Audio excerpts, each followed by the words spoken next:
안녕하세요. 오늘도 사연 살롱을 찾아주셔서 감사합니다. 저는 경기도 분당에 살고 있는 30대 후반의 여성이에요. 저는 작년 이맘때 결혼을 준비 중 파혼을 선언하고 계속 싱글로 지내는 중이에요.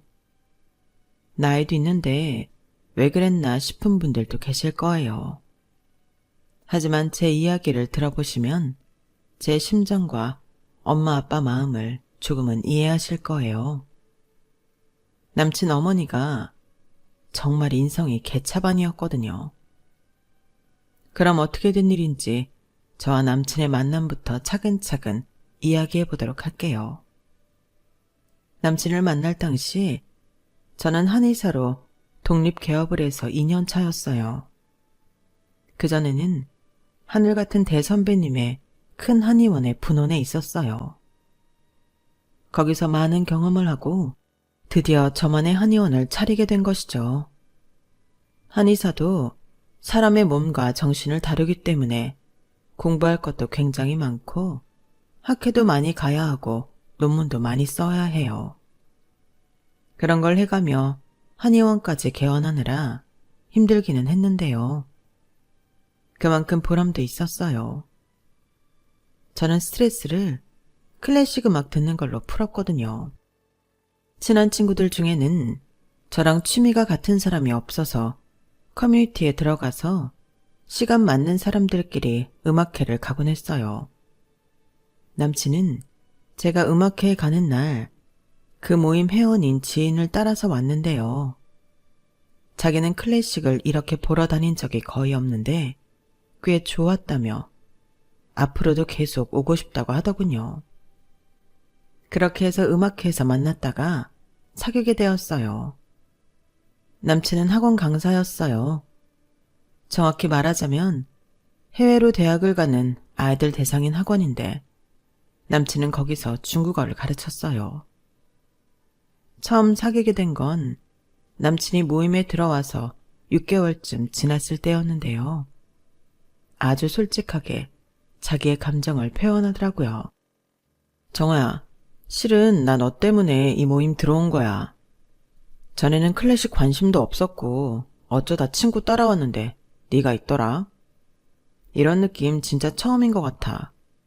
그래서 너 만나고 싶어서 계속 나온 거였어. 시간이 이만큼 지났는데 그 마음이 더하면 더했지 없어지지 않네. 그래서 이제는 너한테 말을 해야겠다 싶어. 저는 이렇게 직진 고백을 받아본 적이 없어서 좀 놀랍기도 했고 당황스럽기도 했어요. 이런 말을 어디까지 믿어야 할지 잘 모르겠더라고요. 하지만 저도 그 사람이 자꾸 눈에 들어와서 눈여겨보고 있었기 때문에 일단 만나보자 싶었네요. 그렇게 만나다 보니 생각보다 편하기도 하고 그 사람 좋은 면도 자꾸 보여서 사귀게 되었어요. 입시철에는 밤 늦게까지 학원에서 회의하고 아이들 가르치고 여러 자료를 만드느라 굉장히 힘들어 하더라고요. 저는 요즘 남친한테 몸에 좋다는 탕약도 주고 요즘 과리평이나 짜먹을 수 있게 나오는 간편한 약들도 주며 몸 관리에 신경을 써줬네요. 남친은 저한테 많이 감동하는 눈치더라고요. 자기 엄마한테도 이런 얘기를 했더니 저를 보고 싶어 하신다는 말도 했어요. 그러면서 남친은 결혼 이야기를 꺼냈어요. 정아야, 엄마가 너 한번 보고 싶대. 너는 우리 사이 어떻게 할 거야? 나는 결혼 생각하고 있거든. 너도 다 결혼 생각하고 만나는 거지? 우리 정식으로 만난 지 1년 넘었잖아. 나는 너랑 함께 할 거라는 거에 전혀 의심이 없거든. 너도 나랑 같은 마음이면 좋겠다. 나도 재영이 네가 좋아. 그러니까 이렇게 만나고 내가 해줄 수 있는 건 다 해주지. 그런데 결혼은 꼭 해야겠다고 생각한 적이 없어서 잘 모르겠어. 그거 대학 정하는 것보다 더 큰 일이잖아. 더 신중하고 싶어. 그래, 결혼이 보통 일은 아니지. 인생의 한 꼭지점 같은 거니까. 나도 그래서 많이 생각해봤어. 나는 너랑 결혼 안 하면 다시는 너 같은 사람 못 만날 것 같아. 너처럼 좋은 직업에 집안 좋은 사람들은 좀 이기적일 거라고 생각했거든. 내가 그 편견이 너를 보면서 깨졌잖아. 나는 정말 진지하게 생각하고 한 말이니까 너도 그렇게 해줘.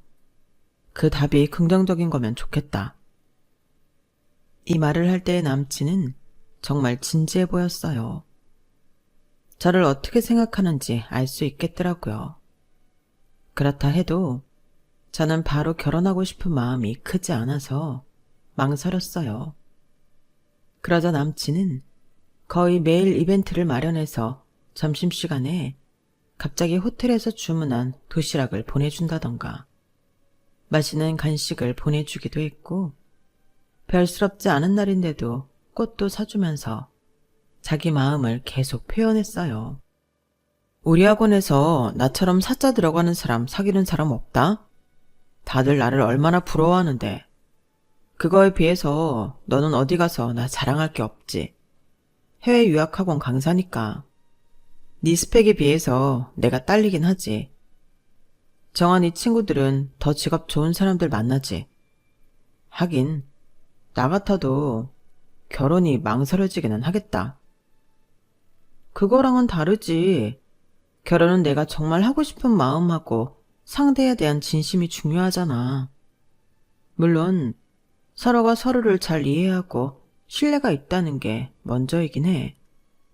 나는 재영이 너랑은 신뢰는 있고 서로를 잘 이해할 수도 있다고 생각해. 다른 사람이 변호사랑 만나면 나도 그래야 하나? 내 친구가 고급 공무원 만나면 나도 그래야 돼? 그건 아니지. 사람은 각자 다 다른 건데. 나한테 지금 필요한 건 내가 이렇게 결혼을 하고 싶은 건가 하는 거야. 네가 싫거나 그런 게 아니야. 싫으면 내가 만나겠어? 무슨 말인지 알 것 같아. 근데 우리 나이도 몇 년 있으면 40이잖아. 결혼할 마음이 없는 게 아니라면 한 해라도, 아니, 하루라도 빨리 결정해야 되지 않겠어? 지금은 늦게 결혼하는 사람들 많다고는 해도 그래도 한 살이라도 어릴 때 하는 게 좋잖아. 남친 말도 틀린 건 아니었어요. 하지만 저는 나이가 그렇게 중요하다고는 생각 안 했기 때문에 그 부분은 저랑 좀 달랐던 것 같아요. 그러다 한 번은 남친이 손목이 아파서 저희 한의원에 와서 침을 맞고 찜질도 한 적이 있었어요. 시간이 한의원 문 닫을 시간이라서 남친을 제일 마지막에 해주고 직원들 퇴근한 다음에 둘이 같이 나왔네요. 그때 아빠가 대걸레로 건물 1층 로비를 청소하고 있었어요. 제가 아빠한테 남친을 소개하려고 했는데 남친이 전화를 받으며 바로 나갔고 아빠는 관리인이 불러서 이야기를 하는 바람에 타이밍을 놓쳤고요. 사실 아빠는 제 한의원이 있는 건물 사장이에요. 한마디로 건물주죠.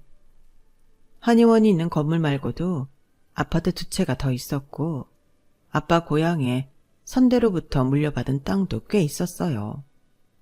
과천 쪽에 고급 빌라도 있었고요. 젊을 때 대기업 건축회사를 다니셨고 그러다가 퇴사하고 건축업을 하셨거든요. 해외 리조트도 많이 짓고 하셨는데 너무 무리하시다가 허리가 안 좋아지셔서 은퇴하시고 갖고 계신 건물들 관리하시며 지내세요. 저나 엄마 그리고 언니는 그냥 아무것도 하지 말고 쉬라고 해도 그게 건강에 더 나쁘다며 일주일 내내 순번을 정해서 건물들을 다니며 관리하셨어요. 남친이 한의원에 온 날이 바로 그 건물 순서였던 거고요.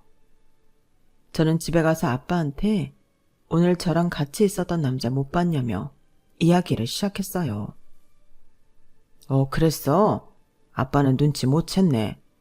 아까 관리소장이 전기시설 손봐야 된다고 하길래 그 이야기 하느라 정신이 없었어. 아빠, 언제까지 그렇게 일일이 직접 쓸고 닦고 할 거야?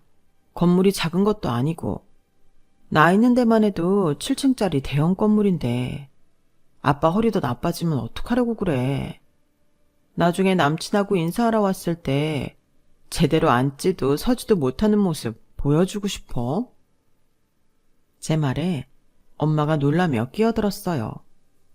어머, 정아 너 결혼할 남자 있는 거야? 어떻게 그동안 말 한마디 없었어? 음악회 간다고 나갔던 게 혹시 남자 만났던 거니? 음악회 갔던 거 맞아. 그러다가 만난 거긴 하고. 뭐 그쪽에서 결혼을 진지하게 생각해달라고 해서 나도 고민 중이야. 그래? 고민이 되는 거면 뭐 마음에 안 드는 거라도 있는 거야? 엄마도 알잖아. 나 그렇게 결혼 깊이 생각 안 했던 거.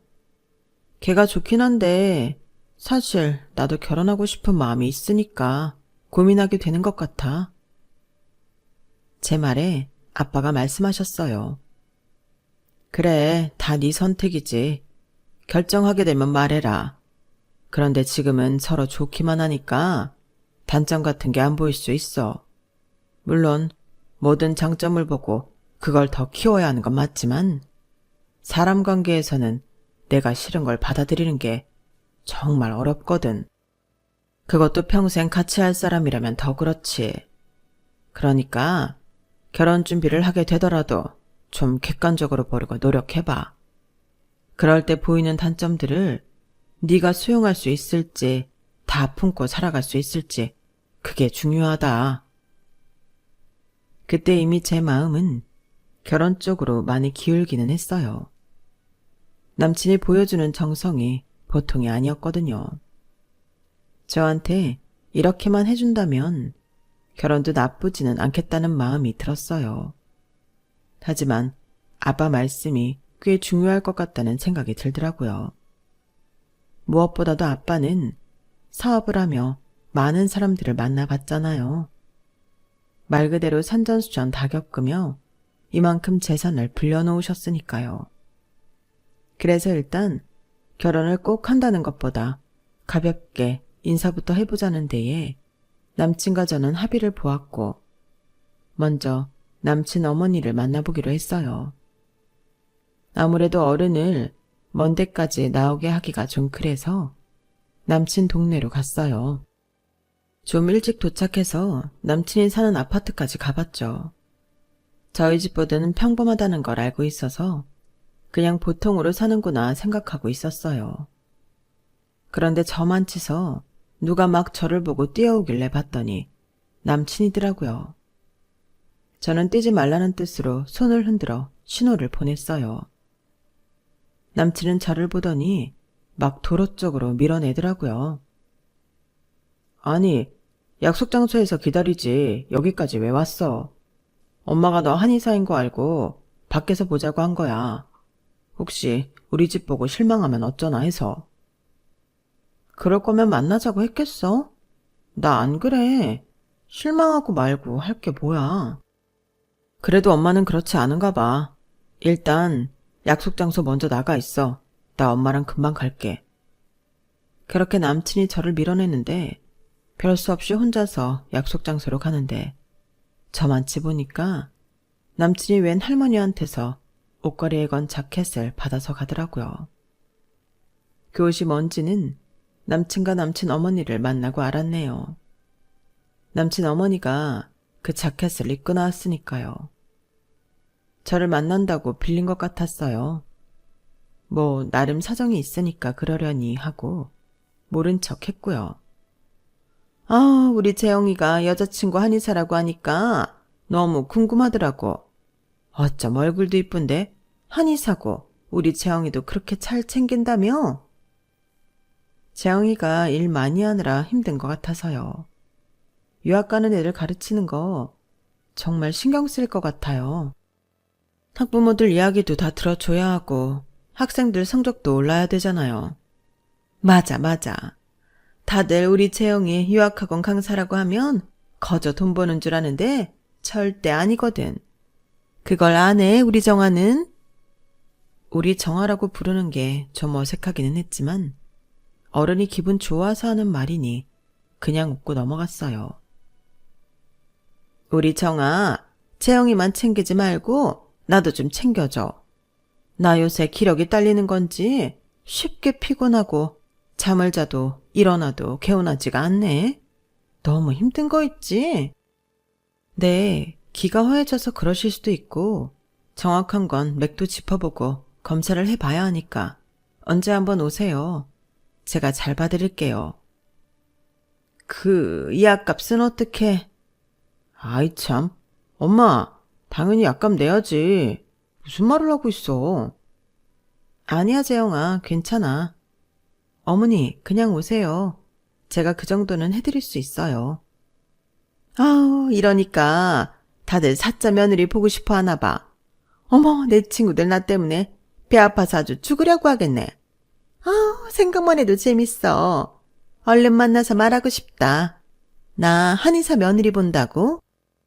남친 어머니는 저와 남친이 결혼한다고 철석같이 믿고 있는 것 같았어요. 남친은 당황해서 제 눈치를 봤지만 저는 크게 개의치 않았어요. 어느 정도 결혼하겠다고 마음을 굳혔었거든요. 아니, 이렇게 보니까 네가 참 낯설지 않고 이쁜 게 우리 집 식구들이고 그런 것 같아. 왜? 서로 맞는 사람들끼리 편하다고 하잖아. 나는 네가 이렇게 편할 수가 없네. 정아, 너도 그러니? 네, 처음 뵀지만 아주 어색하지는 않네요. 그렇지? 이런 게 운명이라는 거야. 사돈 되실 분들도 얼른 뵙고 싶다. 분명 아주 고상하고 좋으신 분들이겠지? 이렇게 딸을 잘 키우셨으니 말이야. 네, 저희 엄마 아빠 정말 좋으세요. 제가 자식이라 하는 말이 아니라 정말 그래요. 그렇게 나름 화기애애한 시간을 마치고 남친은 저를 바래다주며 이렇게 말했어요. 엄마가 너무 부담 준 거 아니지? 아직 너 마음 결정도 안 했는데 며느리라는 둥, 사돈이라는 둥 그랬잖아. 내가 배로 온다고 하니까 결혼 결정했다고 생각하실 수 있지. 나도 많이 긍정적으로 되긴 했어. 그래서 말인데, 재영이 너도 우리 부모님 만나러 올래?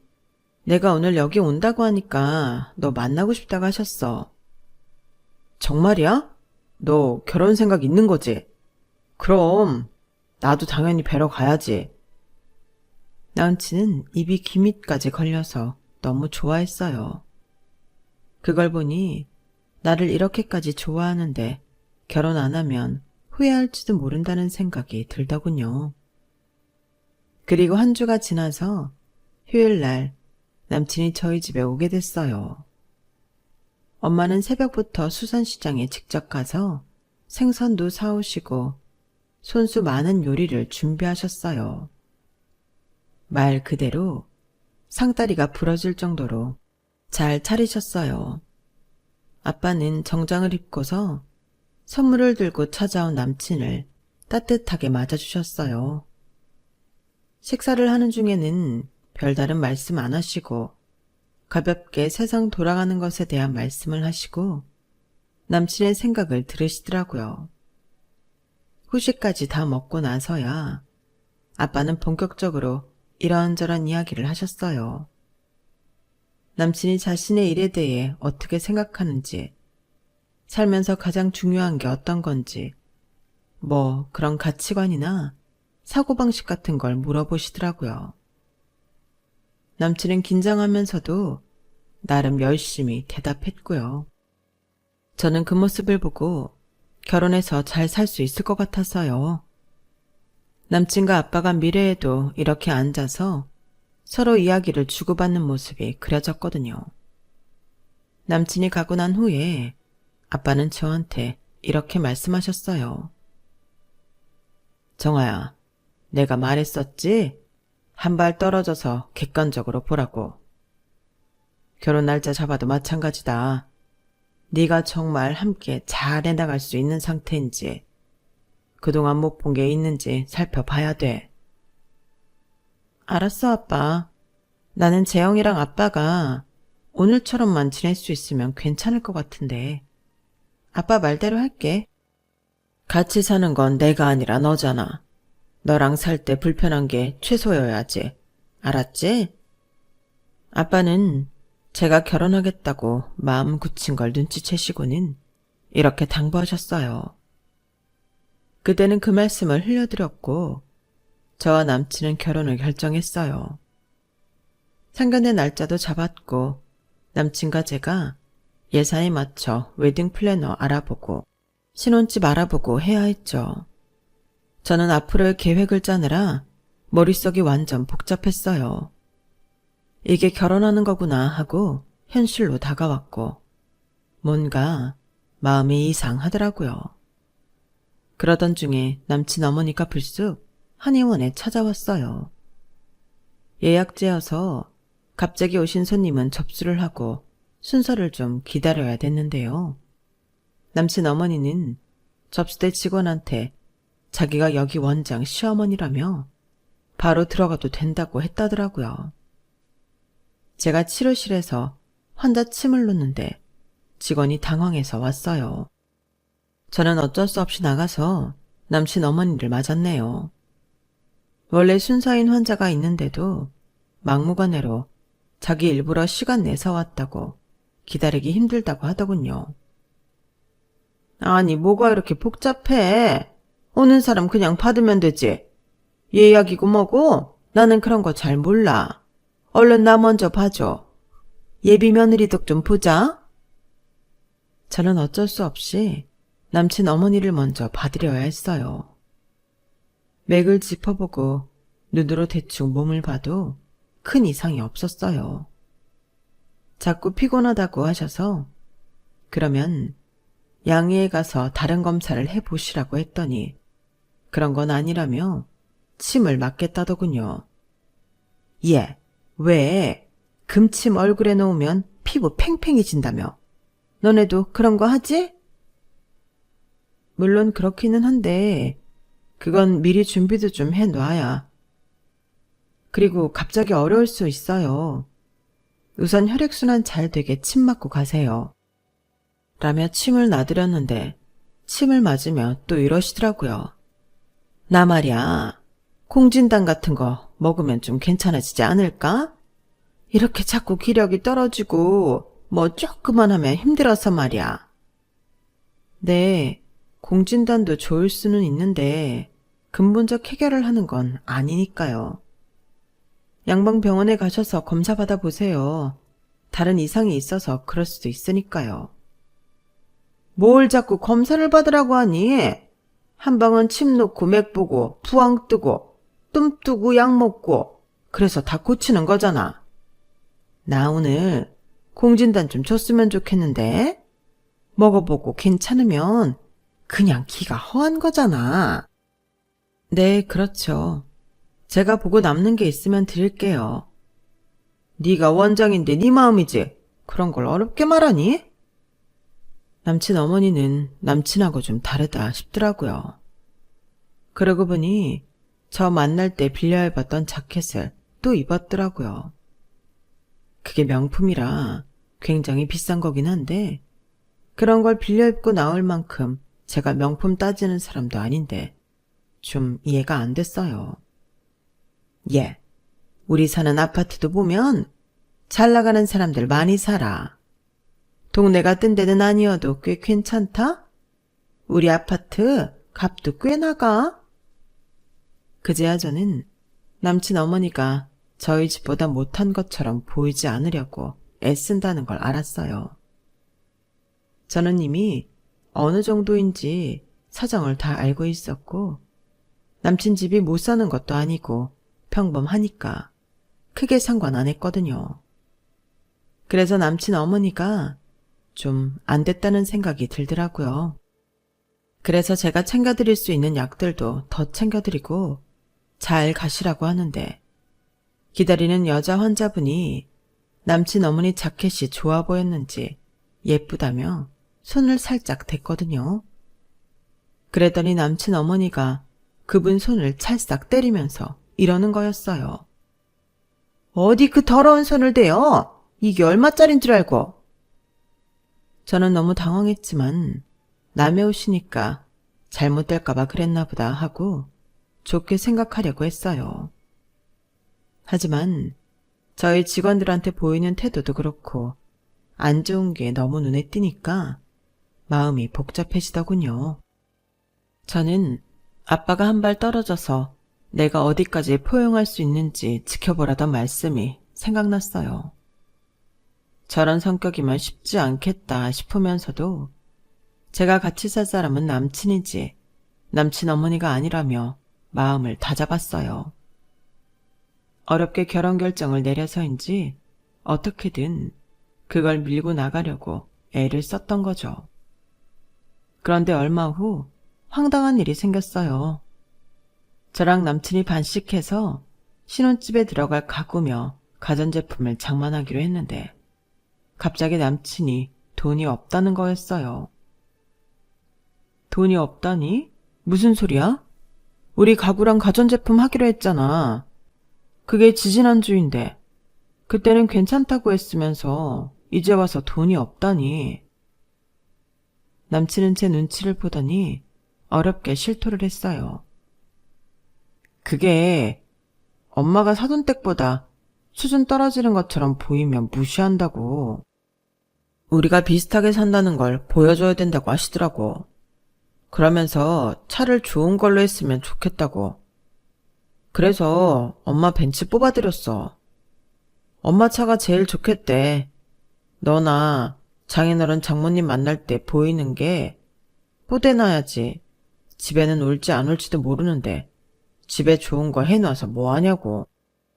나는 니네 대단히 잘 사는 건 아니어도 평범하고 먹고 살 걱정 없다는 거 아는데 왜 그렇게까지 하신대?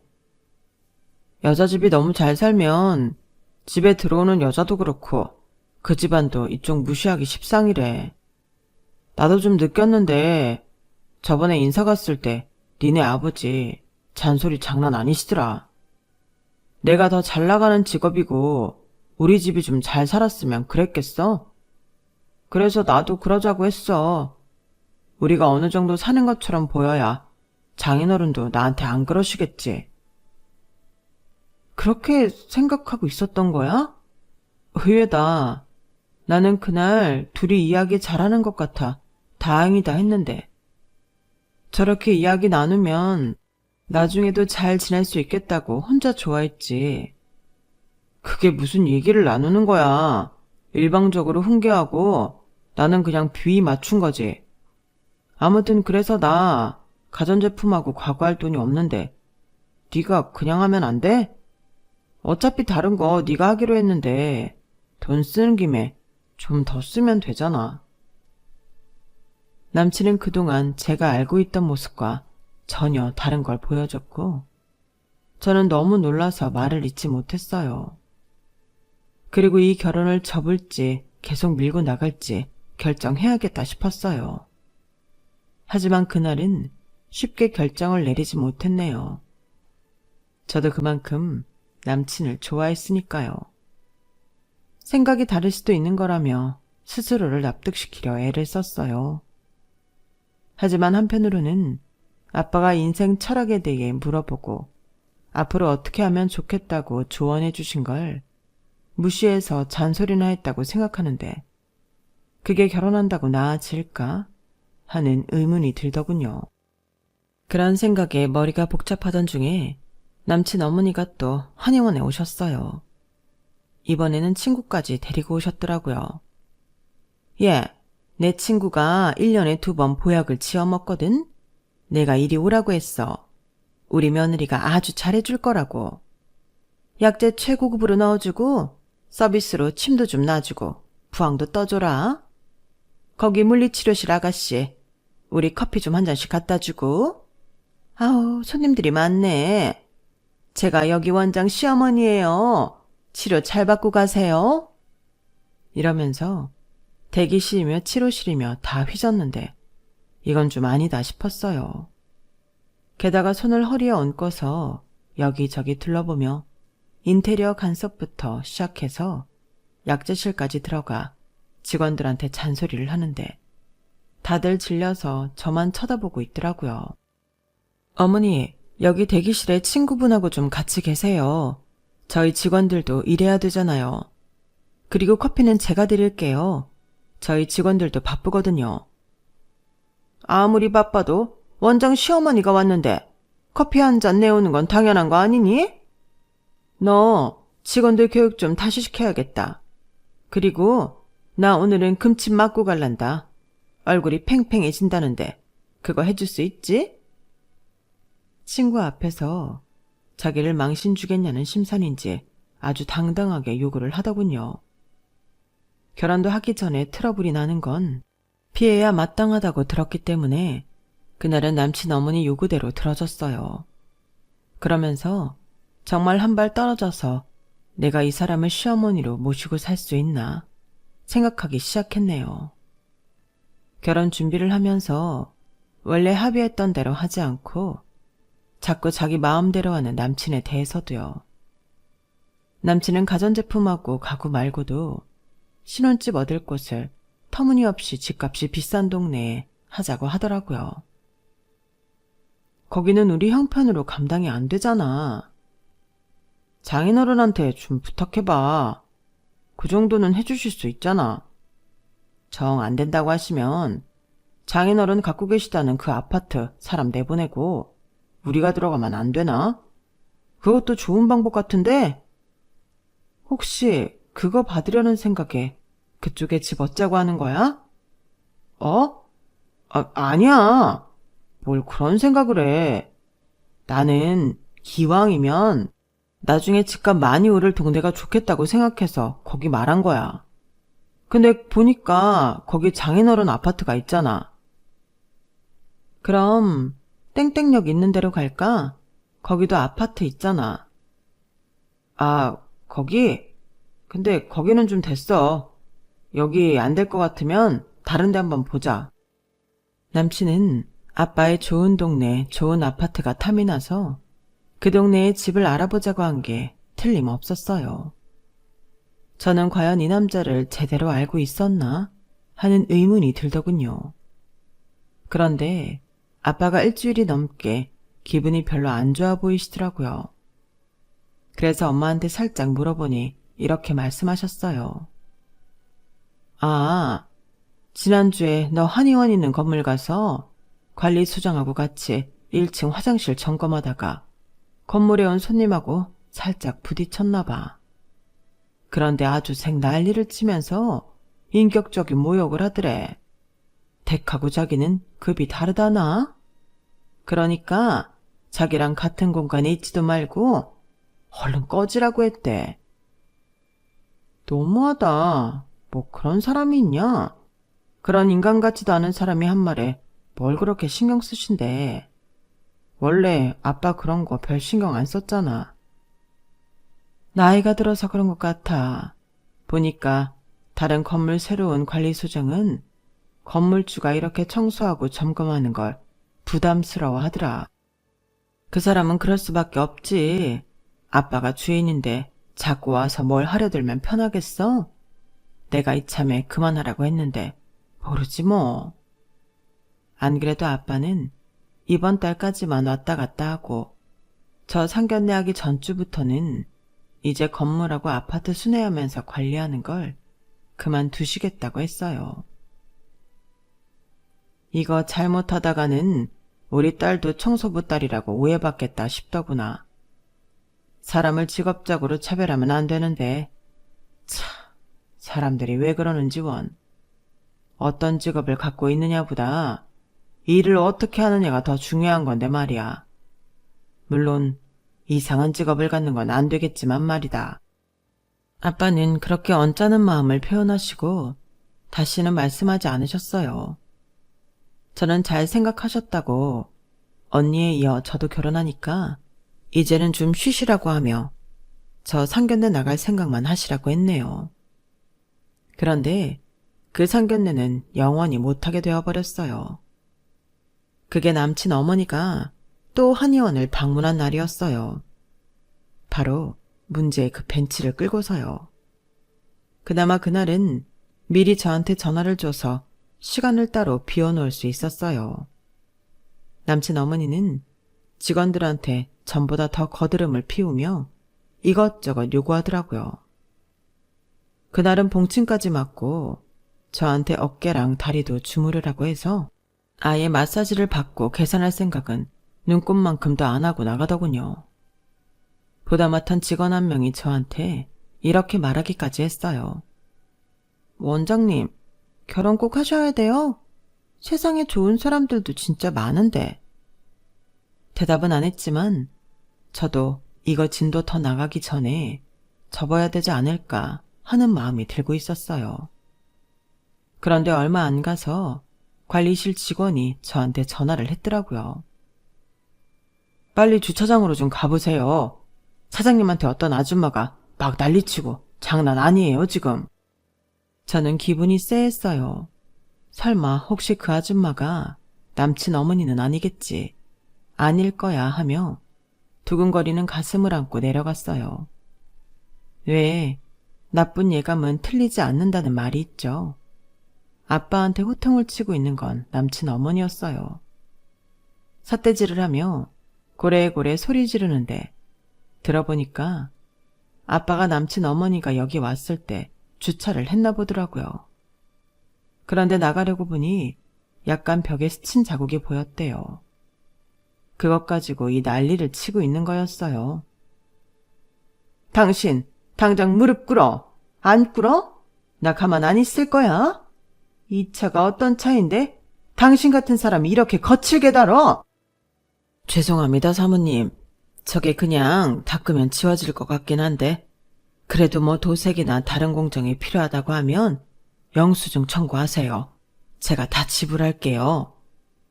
다 됐고 똑똑한 척 이성적인 척 하지 말고 당장 무릎 꿇고 잘못했다고 빌어요.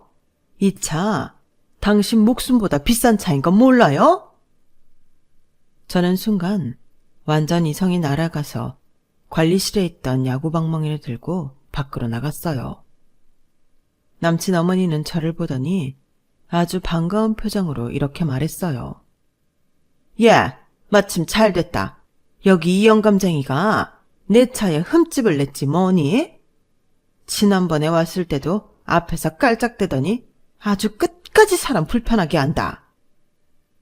저는 함부로 짓거리는 시어머니를 지나쳐서 벤츠차 앞에 가서 야구방망이를 마구 휘둘렀어요. 차를 미친 듯이 깨부숴서 앞이 엉망이 되었죠. 그걸 본 시어머니는 말도 제대로 못하고 얼굴이 하얘졌더군요. 저는 분이 안 풀려서 씩씩대다가 아빠 주머니를 뒤져 거기에 있는 명함을 시어머니 면전에 집어 던졌어요. 여기로 차 수리 비용을 청구하든지 아니면 차 다시 사내라고 하든지 알아서 하세요. 그 돈 내가 줄 테니까. 저는 그러면서 아빠 손목을 끌고 건물 안으로 들어갔어요. 뒤늦게 아빠 명함을 확인한 시어머니는 어느새 저희를 따라와 저희 앞을 막아서더라고요. 저기 그러니까 이분이 너 정아 아버님이셔? 사돈 어른이야? 아니 왜 사장님이 이런 허드렛 일을 하셔서. 죄송합니다 어르신. 정아 아버님인 줄 알았으면 안 그랬죠? 아니 그러게 왜 돈도 있는 양반이 이런 일을 하세요? 사람들한테 무시당하기 딱 좋잖아요. 그리고 정아 너도 성격 보통 아니다. 아무리 그래도 그렇지 어떻게 차를 저 지경으로 만들어 놓니? 그 차 대개 아들이 신혼 혼수 반반씩 하기로 했던 돈으로 산 거야. 그건 알아요? 아줌마 그냥 돈 청구하고 다시는 보지 맙시다. 내가 정식 결혼한 것도 아니고 혼인신고한 것도 아니고 그냥 이대로 끝내는 게 피차 좋을 것 같아요. 청아, 너 내가 네 아빠한테 그래서 속상했니? 그런데 그런 상황은 누가 봐도 사돈 어른이 무시당할 만한. 주차를 하고 화장실 점검을 하고 있으면 무시당해도 되나요? 그런 게 어딨어요. 저는 하는 일 가지고 그러는 분 시어머니로 못 모시고 살 것 같아요. 그리고 저희 눈앞에 당장 중요한 일들을 처리하기로 해놓고 자기네 집 있어 보여야 된다며 돈을 쓰는 재영이하고도 잘 살기 힘들 것 같고요. 아니, 살고 싶지 않아요. 결혼은 없었던 걸로 하고 여기서 접죠. 벌써부터 이 말을 하고 싶었는데 저는 나름 좋게 보려고 노력했거든요. 근데 아닌 것 같아요. 저한테 차 얼마인지 문자 보내세요. 제 번호 아시잖아요.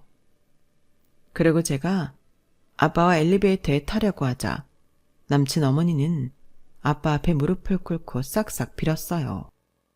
사돈어른, 제가 잘못했습니다. 제가 미처 몰라서 큰 실수를 했어요. 부디 마음 푸시고 정화한테도 잘 말해주세요. 제가 정화한테 부탁했던 게 하나 있죠. 평생을 같이 할 수 있는 사람들인지 객관적으로 보고 판단하라고. 그런데 못하겠다고 하지 않습니까? 저도 이런 식으로 사람 위에 사람 있고 사람 밑에 사람 있는 집에 딸 보내고 싶지 않습니다. 살다가 무슨 일이 생길지 모르는데 혹여 우리 집 재산이 떨어지고 나면 우리 딸한테 어떻게 할지 누가 알겠습니까? 아우, 아니에요, 사돈. 이런 건물이 2채씩이나 있고 아파트도 있는데 망하긴 왜 망해요? 사돈, 제가 잘못했습니다. 재영이 어머님은 뭐가 문제인지 정말 모르시는 것 같군요. 그만 돌아가십시오. 아니면 제가 관리소장한테 말해서 나가시게 만들 겁니다. 아빠가 점잖지만 단호하게 말씀하시자 남친 어머니는 어쩔 수 없이 건물을 나갔어요. 그리고 엉망으로 찌그러진 자기 차를 보며 발을 동동 구르더군요. 저는 바로 들어와서 남친 계좌로 자가용 값을 보내주고 전화했어요. 우리 안 되겠다. 결혼 접자. 너 우리 아빠 아파트 공짜로 얻으려고 했던 속셈도 알았고 니네 엄마 우리 한의원이 자기 거인 것처럼 굴고 행세하는 것도 다 알거든. 내가 더 긴 말 안 할 테니까 오늘 일 니네 엄마한테 들어. 그럼 다시 보지 말자. 연락하지 마. 끊는다. 나중에 남친은 저한테 다시 여러 번 전화를 했지만 저는 받지 않았어요. 결국 한의원 앞까지 찾아와서 자기 엄마가 큰 실수를 했고 자기도 생각을 잘못했다며 미안하다고 했지만 저는 차분히 말했어요. 그런 걸 내가 다 품고 살 수 있으면 되는데 나는 안 될 것 같아. 그리고 너희 엄마가 아빠한테 무릎 꿇으라고 호통치던 거 나 못 잊어. 우리는 여기서 끝내는 게 맞아. 나 너랑 더 험한 꼴 보이고 싶지 않아. 결국 남친은 눈물을 보이며 돌아섰고 저희는 그렇게 끝났어요. 사람을 겉모습으로 판단하지 말라는 말은 다들 쉽게 하지만 막상 그걸 지키는 사람은 드문 것 같네요. 저도 그때 나는 이런 적이 없나 돌아보고 혹시 그런 일이 있었다면 미안하다고 마음으로 용서를 구했어요. 그게 누구인지 모르지만요. 결국 저는 모든 걸 접고 다시 싱글이 되었네요. 그리고 오랜만에 혼자서 많은 시간을 보내고 있어요. 물론 한의원이 바빠서 그렇게 많은 시간은 아니지만요. 일하고 친구 만나고 제가 하고 싶은 거 마음껏 하다 보니 조금씩 잊혀지는 것 같아요. 언젠가 좋은 사람을 만날 수 있을까요? 인연이 뭔지 잘 모르겠어요. 좋은 의견 있으면 댓글에 달아주세요. 아빠는 지금 관리에서는 완전 손을 떼시고 엄마랑 같이 여행 다니시며 여유 있게 생활하고 계세요. 저도 그런 아빠 엄마가 더 보기 좋고 흐뭇하네요. 그럼 지금까지 이야기 들어주셔서 감사드려요. 다들 좋은 하루 되세요. 여러분, 사연 댓글에 응원과 현명한 조언 부탁드려요. 좋아요와 구독은 저에게 큰 힘이 됩니다. 오늘도 좋은 일 가득하세요.